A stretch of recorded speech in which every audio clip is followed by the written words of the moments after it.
It's late 2025. Climate change is no longer a distant threat. It's a daily reality for two American cities, Miami and Norfolk. Both are on the front lines, facing the relentless rise of the ocean. Miami's sunny streets now flood from below, while Norfolk's historic coastline erodes with every storm. These cities are ground zero for America's climate crisis, a warning for the rest of the country. In Miami, porous limestone draws seawater up into neighborhoods. In Norfolk, rising seas and sinking land make every high tide a risk. 2025 has forced both cities to confront the limits of old thinking. Miami, a city of endless summer, and Norfolk, a Navy stronghold, now share a new identity: vulnerability. Their struggle is about more than infrastructure. It's about families, businesses, and city planners facing an uncertain future. Residents plan their lives around tides. Business owners watch their livelihoods flood. Planners make century-long decisions with incomplete data. As we look at Miami and Norfolk, we see resilience and innovation, but also fear and uncertainty. Their fight is a preview of what's coming for countless other communities. This is what it means to live on the edge of a changing world. 2025 will be remembered for the rain, torrential downpours that turned streets into rivers in hours. NOAA warned of a brutal hurricane season and heavier rains. The models were right. Miami's drainage systems failed as record storms dumped inches of rain in hours, leaving stagnant lakes in neighborhoods. Norfolk faced a nor'easter that combined rain and storm surge, flooding entire districts for days. Compound flooding, water from sky and sea, became the new normal. Miami saw over 20 days of sunny day flooding, a record. Norfolk's tides reached historic highs. These weren't once-in-a-century events anymore. Floods exposed deep vulnerabilities: power outages, blocked emergency services, shuttered businesses. The constant threat takes a mental toll on residents. 2025 proved that 20th century infrastructure can't handle 21st century storms. The question isn't if it will flood, but when, and how badly. For Miami and Norfolk, the future is already here. The stakes have never been higher. Miami's greatest threat isn't just the ocean, it's the water rising from beneath. Built on porous limestone, the city acts like a sponge, drawing seawater up into streets and homes. Sunny day flooding is now routine, with salt water bubbling up through drains even on clear days. This year, king tides brought more frequent and severe flooding, damaging cars, homes, and infrastructure. Traditional defenses like seawalls are useless when water seeps up from below. The city must rethink adaptation. Walls can't stop water that rises from the ground. The rising groundwater also threatens Miami's freshwater supply, as saltwater contaminates the Biscayne aquifer. Saltwater intrusion is a slow disaster, making some areas unlivable long before they're underwater. Miami is fighting a war on two fronts: visible floods and invisible contamination. The challenge is unlike any other American city faces. Norfolk's fight is with the sea itself, erosion and relentless waves. The city's coastline, once a buffer, is vanishing as rising seas give storms more power. Subsidence, sinking land, makes things worse, doubling the rate of sea level rise.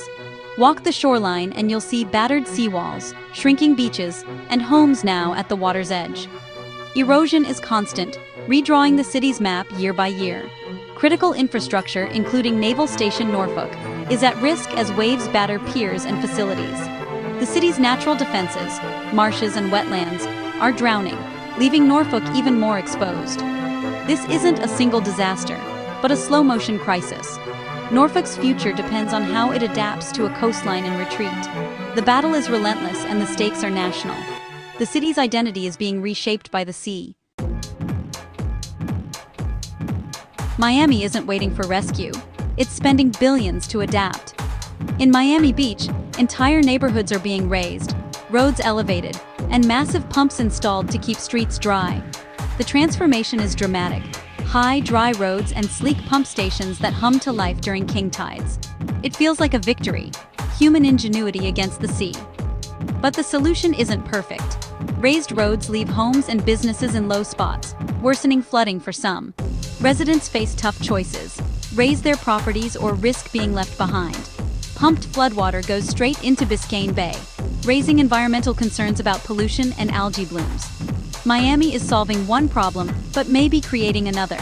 The city is betting its future on engineering, but no one knows how long this fix will last. The trade-offs are complex, and the clock is ticking. Miami's gamble is bold, but the outcome is uncertain. Norfolk is blending hard infrastructure with nature-based solutions.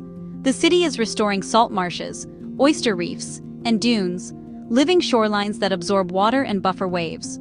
These habitats provide flood protection, improve water quality, and restore the Chesapeake Bay's health. Community groups and the city have built new oyster reefs and planted marsh grasses, slowly rebuilding the land. It's a patient, long-term investment in resilience. But living shorelines have limits. They can't stop a major hurricane or massive surge. That's why Norfolk uses a hybrid strategy: nature where possible, concrete where necessary. The city is searching for balance, knowing no single solution will be enough. Adaptation here is about flexibility and learning from the land. Norfolk's future depends on both innovation and humility. To understand Miami's crisis, listen to its people. Maria Sanchez, a Shorecrest resident, says, "We used to flood once a decade. Now it's 5 or 6 times a year, even without rain." She sold her car after repeated saltwater damage and now plans errands around the tides. In Little Havana, restaurant owner David Chen lost inventory and income after summer floods. Insurance calls it chronic flooding. What am I supposed to do? Even in wealthy Miami Beach, anxiety is rising. A real estate agent admits, "The pumps and raised roads are impressive, but they signal a huge problem. How long will this last?" Flooding is changing the city's culture. Residents share flood photos, track tides, and swap tips on which streets to avoid. The dream of paradise is being replaced by the daily reality of managing water. For many, living by the water now means living in it. The city's resilience is tested every day. Miami's story is personal, not just political. The water shapes every decision.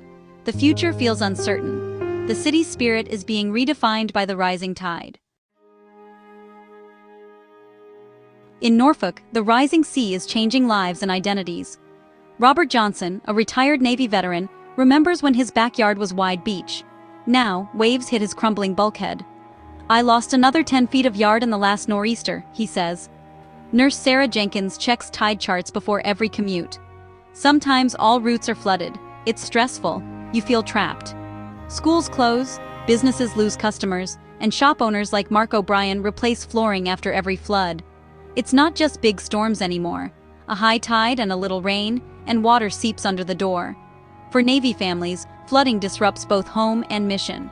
"We're in the Navy, but the water's pushing us around at home," says one sailor. Flooded piers affect readiness. Flooded streets affect families. The anxiety is constant, the disruption daily. Norfolk's fight is about more than property. It's about community and security. The city's resilience is tested with every tide.